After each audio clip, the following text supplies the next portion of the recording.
It was late October when Jake's car broke down on a winding country road, miles from anywhere familiar. The night air was thick with mist, swallowing the moonlight and casting long, shifting shadows across the barren fields. His phone had no signal. No cars passed. No sound except the rustling of the wind through dry autumn leaves. Then he saw it, a village in the distance, its outline barely visible through the fog. Lights flickered weakly in the windows of a few cottages, and in the very center of the village stood a building with a faded wooden sign swinging in the breeze. The Black Hart Inn. Desperate for help, Jake made his way toward it. The door creaked as he pushed it open. Inside, the air was thick with the scent of aged wood, damp stone, and something sour. The fire in the hearth was little more than dying embers, casting strange shadows along the walls. A handful of patrons sat in near silence, their faces pale, their eyes fixed on their drinks. Behind the bar stood a tall, gaunt man with deep-set eyes. He watched Jake enter, his expression unreadable. "Stranger," the bartender murmured, "we don't get many visitors this late."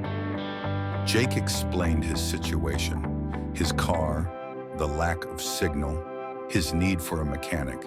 The bartender gave a slow, knowing nod. "No mechanics here, but you look like you could use a drink." Before Jake could protest, a pint was placed before him. Dark, almost black.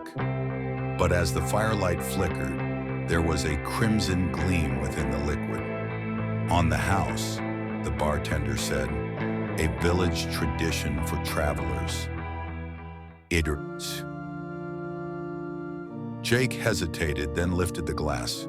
The drink was bitter, but strangely warm, spreading through his veins like fire. A murmur ran through the room. The patrons, who had been silent before, now whispered among themselves. Their voices were low, almost guttural. A chill ran down Jake's spine. He turned to look at them, but they quickly averted their eyes. That's when he noticed something else. The old wooden clock above the bar had stopped. The second hand twitched, but it never moved forward. Outside, the wind howled, but inside there was something else. A sound beneath the murmurs of the patrons. A low, wet dripping. An old woman sat in the corner, wrapped in a tattered shawl.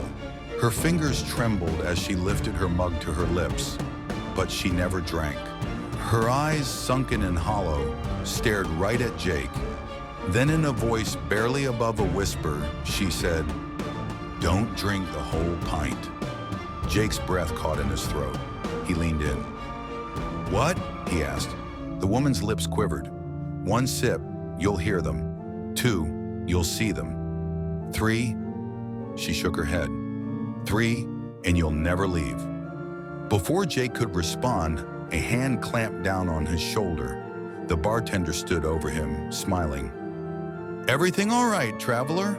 he asked, his voice light, but his grip like iron. Jake forced a smile. "Yeah, just tired." The bartender nodded and let go, but his eyes lingered too long. Jake turned back to the old woman, but her seat was empty.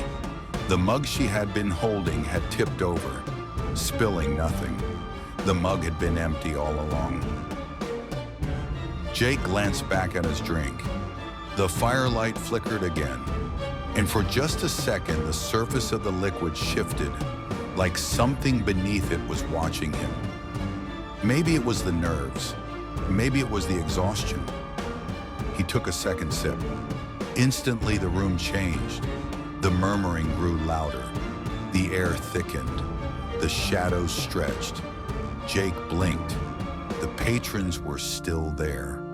But they were wrong. Their skin looked waxy, their faces distorted as though they were melting. Their lips moved, but their voices came from somewhere else, above him. Slowly he looked up. The ceiling was covered in shapes, hands, faces, bodies, writhing in silence, trapped within the old wooden beams. Their mouths opened in wide, soundless screams. Jake slammed the glass down, his breathing ragged. The room had returned to normal. The patrons stared at him again, their faces unreadable. "Third sip, traveler," the bartender said. "Go on." Jake's hands trembled. His mind screamed at him to run. But something else was screaming louder. A voice in his head. No, not in his head. From the glass. "Drink." Before he could stop himself, he lifted the pint and took the third sip. The room vanished. Darkness swallowed everything. The pub, the fire, the patrons, all gone. Jake was standing in the void, alone, except for dozens of whispering voices around him. Then a flicker of light. He was back in the pub. But it was different. Now, he was behind the bar. His hands, not his hands, moved on their own, placing a full, dark pint in front of a stranger who had just walked in. The bartender smiled. "On the house," Jake heard himself say. Outside, the wind howled. The pub's wooden sign creaked as it swayed. The Black Hart Inn. Below the name, words barely visible beneath centuries of weathered paint. "Welcome, traveler. Stay for a drink. Stay forever."